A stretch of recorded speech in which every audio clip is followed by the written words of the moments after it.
Okay, sports attire. Hashtag ah. Tanggol. What you think that you got? Give it up, cause you're so dumb. I can make you go, make you stop. Nice. Eh, tignan naman natin kung ano yung kalaban ni Tanggol. Feel so good, so Sports attire mo, binalagbag mo.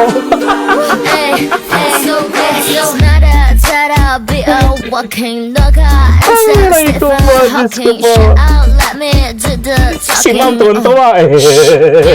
Talking. Balawa, simpleng-simple, sports attire mo. Paldo! Paldo nga! So yun yung sports attire niya na binalagbag niya. Hindi ko alam bakit niya ginawa yun. Pero okay, truthful po, okay, sa Spain po is sports po ang cockfighting. Pero it's a blood sports. Which is binan na to sa maraming lugar. Yan, kaalaman lang po natin, okay? Sa ibang lugar po, sports siya, pero sa iba, hindi. Yan, hindi siya katanggap-tanggap dahil cruelty to the animals daw po. Yan. Sports attire mo na binalagbag mo. Simple, walang kahirap-hirap. Peace and one love.